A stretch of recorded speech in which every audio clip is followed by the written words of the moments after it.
His story will shock you. He went from living on a friend's couch to having a $15 million gold mine.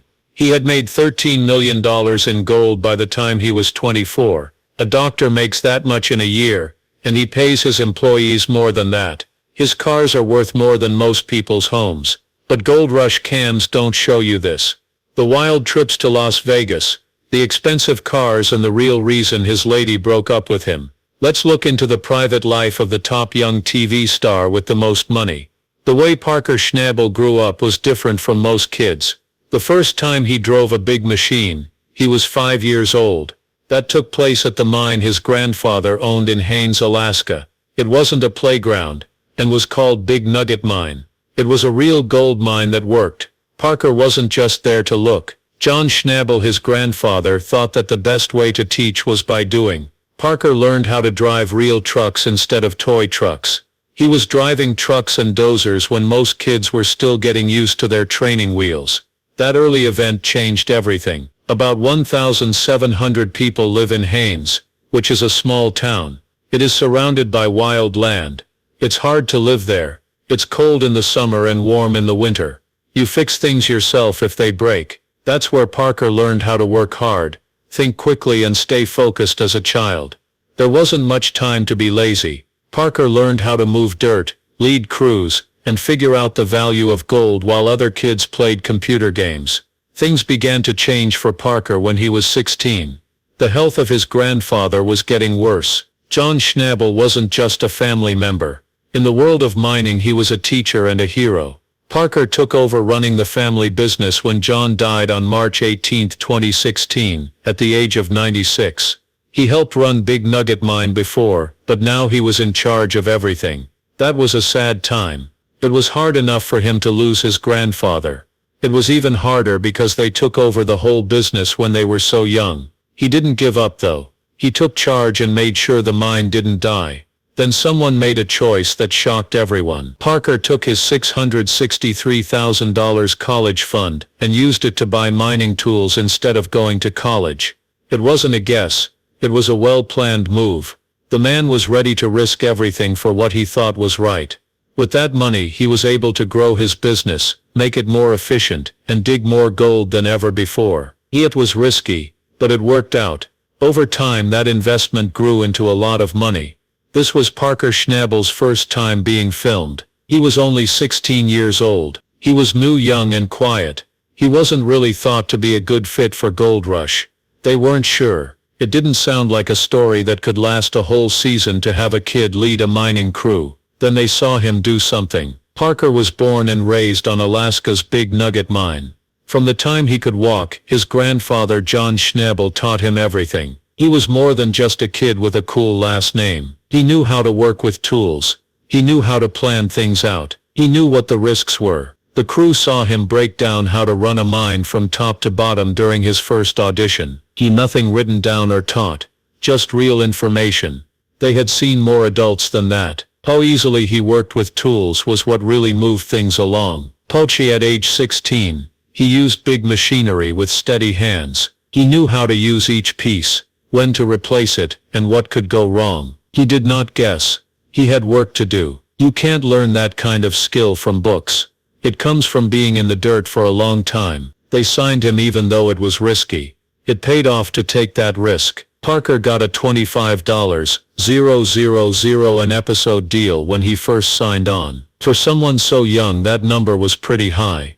But he wasn't just there to fill time. He was in charge of real business. He had to make choices that could save or cost a lot of money. Parker's worth went up quickly as the show got bigger and more people watched his journey. He was making up to $100,000 per show by the end. Parker didn't start living like a star even though those numbers were high. He didn't buy big houses or fancy cars. He spent his money on the people in his life, shooting trips and trips with his group. He said he'd rather spend money on memories than things.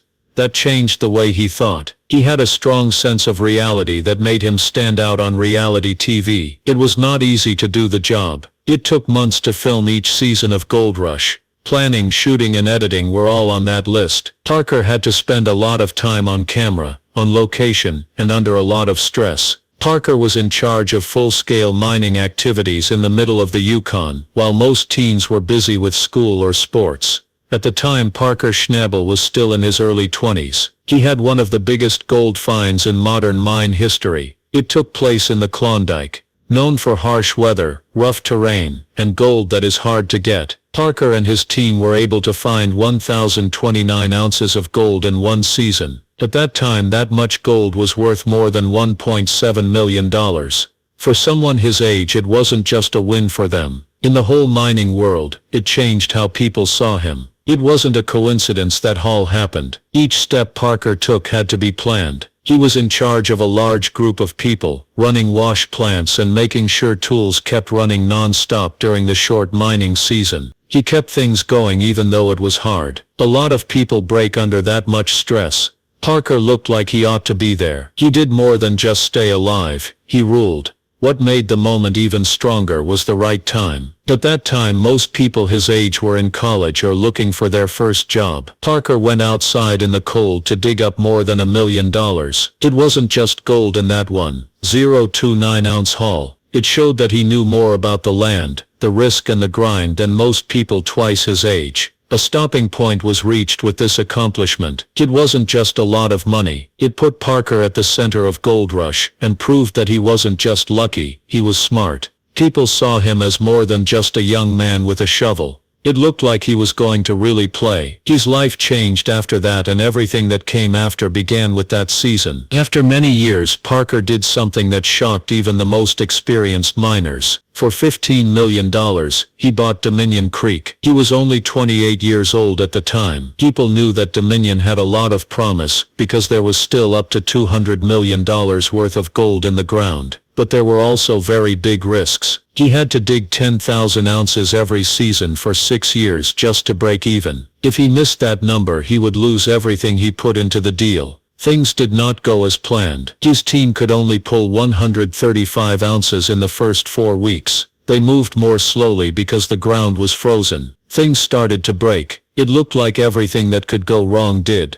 Parker didn't give up. He changed his plan, got better tools, and even spent $540,000 on new water pumps that could move 76 gallons of water per minute. Help get the gold back. He kept going even though every step was risky. The deal with Dominion told us a lot about him. He didn't want to win quickly. He was making something strong that would last. In spite of the short-term losses, he believed that the long-term gain would be worth it. A lot of people would have backed off. He put everything on the line, but the pressure didn't go away. Things were bad at Dominion Creek by the beginning of 2025. He wasn't getting the numbers he wanted, and the cost kept going up. He made another move in February, which was in the middle of the season. For $2.5 million, he bought 2 more claims, Gold Run and Sulphur Creek. It was brave, dangerous, and no one saw it coming. These claims were not chosen at chance. They had a past. Gold Run and Sulphur Creek had been worked for more than 100 years, but they still had good gold in them. The team took just 2 days to get 141.65 ounces out of one of the cuts at Sulphur Creek. They hadn't seen a score like that all season. There was a drop in morale. Making this choice wasn't simple. It took a lot of work to move wash plants and tools over 25 miles of rough terrain. The group was split up. Some people thought it was great. Some people thought Parker was making his debts worse. He kept his cool though. It was his word that he was ready for whatever came next, whether it was congratulations or remorse. One of the most exciting parts of Gold Rush Season 15 was the buy. Parker wasn't done taking chances. He didn't back down even when it looked like everything was going wrong. He stepped up.